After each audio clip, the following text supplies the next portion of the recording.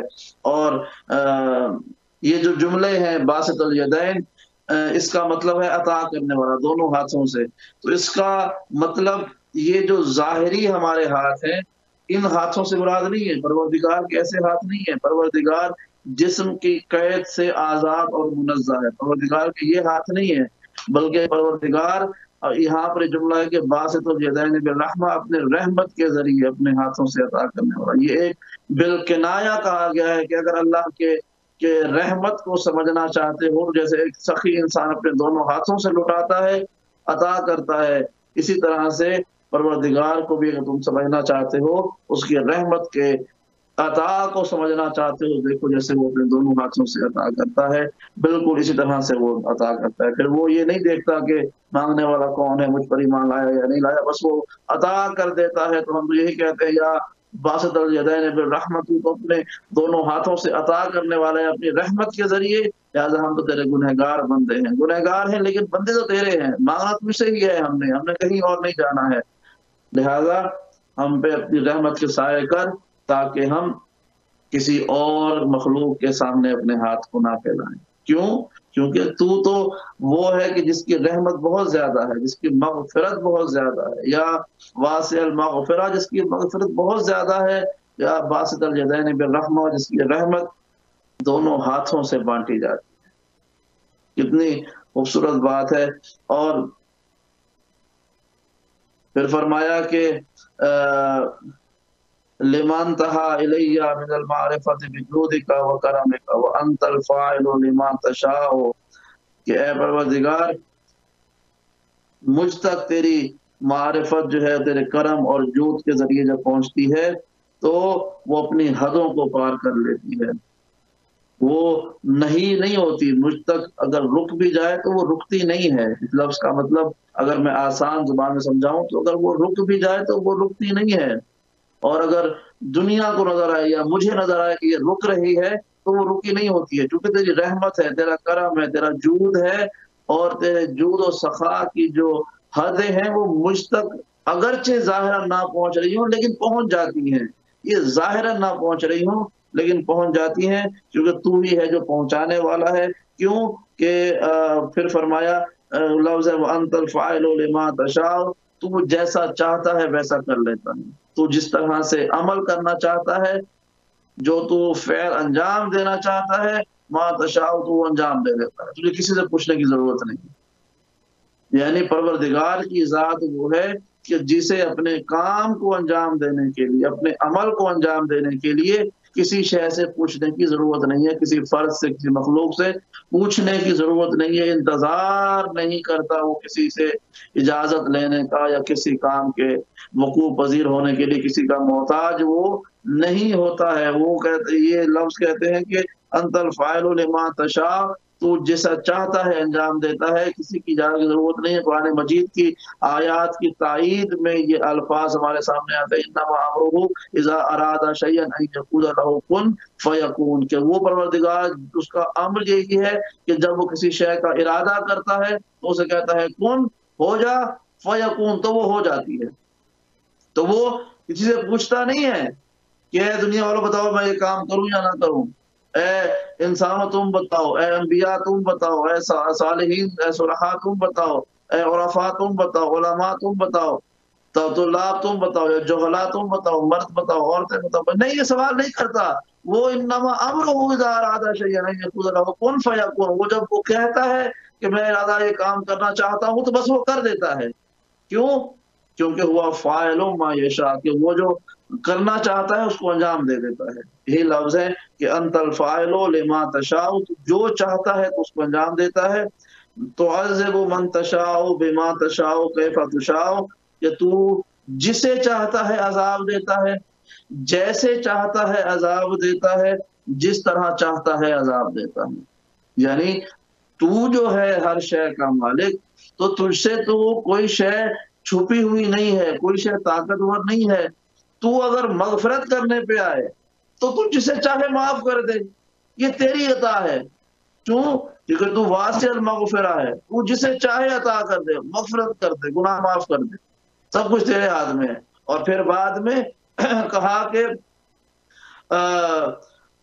تعذب من تشاء، تو جسے چاہے عذاب دے، بما تشاء، جس شے کے ذریعے چاہے عذاب دے، کیف تشاء، جس حالت میں، جس طرح سے چاہے عذاب دے دے۔ یعنی جسے چاہے، جس طرح سے چاہے، جس شے کے ذریعے چاہے وہ عذاب دے سکتا ہے۔ مثلا ایک شخص پروردگار عذاب دیتا ہے، اس کی صحت چھین کے بیمار کر دیتا ہے، یہ بھی اللہ کا عذاب ہے۔ ہم نے دیکھا ہے پچھلی قوموں میں، عاد و سمود میں دیکھے، ان کے جسم پر خارش پڑ گئی تھی، لال، ان کی جسم جو ہے وہ لال ہو گئے تھے، وہ خارش کر رہے تھے، اسی خارش کرتے کرتے مر گئے۔ ان میں سے بعض قوم کہ وہ عذاب تھا کہ صحت کے بعد بیماری آئی، ان کو لے گئے۔ کچھ عذاب ایسے آتے ہیں کہ جو مال کے بعد فقر آ جاتا ہے، جیسے قوم سبا گزری ہے، کہ وہ لوگ بڑے ہائی سوسائٹی کے لوگ تھے، انبیاء کے اقوام میں سے، پرانے زمانے کے، بڑے خوبصورت گھر بناتے تھے، رہن سہن ان کا اچھا تھا، ہائی سوسائٹی تھی۔ پروردگار نے ان کو بدل دیا، ان کے مال کو غربت کے ساتھ، فقر کے ساتھ، کسی کے گھروں کو، زندگی کو موت بدل دیا۔ عذاب ہے نا، جیسے چاہتا ہے، جس طرح چاہتا ہے بدل دیتا ہے۔ اس کے لیے عذاب کی کوئی ایک صفت نہیں ہے، وہ کسی کو پتھر سے مار دیتا ہے، کسی کو آگ سے مار دیتا ہے، کسی کو مسخ کر دیتا ہے، وہ اس کی اپنی مرضی پر ہے، جس طرح چاہے، جب چاہے، جس کو چاہے وہ، اور کسی کو جو ہے وہ پروردگار جو ہے وہ اس کی اپنی مرضی پر ہے کہ اس کا جرم کیسا ہے، اس کی سزا بھی ویسے ہی ملتی ہے۔ یہ عذاب کی بات ہو گئی، ٹھیک ہے۔ اگلے لفظ کیا ہے؟ وَتَرْحَمُ مَن تَشَاءُ بِمَا تَشَاءُ كَيْفَ تَشَاءُ، یا تو جس پر چاہے رحم کر لے، جس طرح چاہے، جب چاہے، جس انداز میں چاہے رحم بھی کر لے۔ یعنی جس طرح سے وہ عذاب دینے کے لیے کسی کا پابند اور محتاج نہیں ہے، جس طرح چاہے جب چاہے عذاب دے دے، اسی طرح سے رحمت کرنے کے لیے بھی کسی کا پابند نہیں ہے۔ وہ کسی پر رحمت کرنا چاہے، مغفرت کرنا چاہے، اس پہ درگزر کرنا چاہے، عفو کرنا چاہے، وہ کسی سے پوچھتا نہیں ہے، وہ کر دیتا ہے۔ بما تشاء کیف تشاء، جس طرح چاہتا ہے اور جب چاہتا ہے کر دیتا ہے، تجھ سے کوئی سوال کرنے والا نہیں ہے۔ کیوں؟ لا تسأل عن فعلک، تجھ سے کوئی پوچھنے والا نہیں ہے، تجھ سے کوئی سوال کرنے والا نہیں ہے، تیرا کوئی سپروائزر نہیں ہے، تو کسی کو آنسریبل نہیں ہے، جواب دہ نہیں ہے کہ تو نے یہ کام کیوں کیا، کسی کو عذاب کیوں دیا، کسی کو رحم کیوں کیا، یہ اس کی مرضی ہے۔ یہ پروردگار کی اپنی ذاتی مرضی اور ذاتی فیصلہ ہے کہ جسے چاہے عذاب دے، جسے چاہے وہ رحم کر لے۔ ولا تنازعوا فی ملک کا ولا تشارکوا فی امریکا، کوئی ایسا نہیں ہے کہ جو تیرے ملک میں تنازع پیدا کرے، تیری حکومت میں تنازع پیدا کرے، اختلاف کرے، جھگڑا کرے۔ تنازع تیرے حکومت میں نہیں ہو سکتا ہے پروردگار، کیونکہ تجھ سے کوئی سوال نہیں کر سکتا۔ تنازع وہاں ہوتا ہے جب کوئی سوال کرنے والا ہو، کوشچن کرے کہ تو نے یہ کیوں کیا۔ جب یہ کیوں والا سوال ہی پروردگار کی ذات کے لیے محال ہے کہ مخلوق کوئی سوال کرے، تو پھر تنازع نہیں ہو سکتا ہے۔ جب تنازع نہیں ہو سکتا پھر فرمایا ولا تشارکوا فی امرکا، کہ تیرے امر میں کوئی شریک نہیں ہوتا۔ وحدہ لا شریک ہے، وہ اپنے امر میں جس طرح چاہے انجام دیتا ہے، اسے کسی سے مشورہ کرنے کی ضرورت نہیں ہے۔ اور تنازع کہاں ہوتا ہے کہ جب کوئی ایک دوسرے سے سوال کرے، ایک دوسرے سے اختلاف کرے۔ لو کان، قرآن مجید کی آیت ہے، لو کان فیہما آلہۃ الا اللہ لفسدتا، کہ اگر اس زمین و آسمان کے درمیان میں ایک سے زیادہ خدا ہوتے تو یہ سب کچھ تباہ ہو جاتا، لفسدتا، سب کچھ تباہ ہو جاتا، فساد پڑ جاتا۔ اس لیے کہا گیا ولا تنازعوا فی ملک کا، کہ ملک میں، حکومت میں کوئی تنازع ممکن نہیں ہے، ہو ہی نہیں سکتا ہے۔ ولا تشارکوا فی امرکا، کیونکہ تیرے امر میں کوئی شریک نہیں ہے، تو اپنی ذات میں بھی واحد ہے، تو اپنے امر میں بھی وحدہ لا شریک ہے۔ قل هو اللہ احد، کہو کہ اللہ ایک ہے، اس کی ذات میں کوئی شریک نہیں ہے، کوئی بھی دوسرا شخص اس کی ذات میں شریک نہیں ہو سکتا ہے، وہ وحدہ لا شریک ہے۔ ولا تضاد فی حکمک، اور تیرے حکم میں کوئی تضاد نہیں ہے، کوئی مخالفت نہیں ہے، کوئی الٹ نہیں ہو سکتا۔ کوئی ایسا شخص نہیں ہے تیرے حکم کا الٹ کرے۔ تو کہے کہ اس پر رحم کرو، تو کوئی ایسا نہیں ہے جو اس پر عذاب نازل کر سکے، اور تو کہے کہ اس پر عذاب نازل کرو، تو کوئی ایسا نہیں ہے کہ جو اس پر رحم نازل کرے۔ کیوں؟ کہ تیرے حکم میں کوئی تضاد نہیں کر سکتا، تو نے حکم دے دیا تو وہ ہوگا، کیونکہ تیرے امر میں کوئی مشارک نہیں ہے، تیرے امر میں کوئی شریک نہیں ہوتا ہے، اور تیرے حکومت میں کوئی تنازع نہیں ہوتا ہے، کیونکہ تجھ سے کوئی سوال نہیں کر سکتا ہے۔ ہر شے میں اپنی ذات پر مالک و مختار ذات کا نام پروردگار ہے۔ اور ولا یعترض علیک احد فی تدبیرک، اور جو تو تدبیر کرتا ہے، جو تو منصوبہ بناتا ہے، جو تو پلان کرتا ہے، جو تو ایک کے بعد ایک نظام بناتا ہے، اس کے اندر کوئی اعتراض کرنے والا نہیں ہے، کیونکہ اعتراض وہ کر سکتا ہے کہ جو اس سے زیادہ سمجھدار ہو، اس سے بہتر تدبیر کر سکتا ہو۔ یہاں پر پروردگار کے بارے میں جملہ کہتے ہیں کہ کوئی ایسا نہیں ہے جو تیری تدبیر میں، یہ جملہ بھی ہم کہتے ہیں کہ وہ مدبر الامور ہے نا، وہ کاموں کو سلجھا کر کرنے والا ہے۔ جب وہ کاموں کو سلجھا کر کرنے والا ہے تو اس کے علاوہ کون ہے جو اس کے لیے اس سے بہتر کام کر سکے۔ لقل خلق والامر تبارک اللہ رب العالمین، کہ بے شک تیرے لیے ہی مخلوق ہے اور تیرے لیے ہی امر ہے، اور تو ہی بابرکت ہے، تو عالمین کا رب ہے۔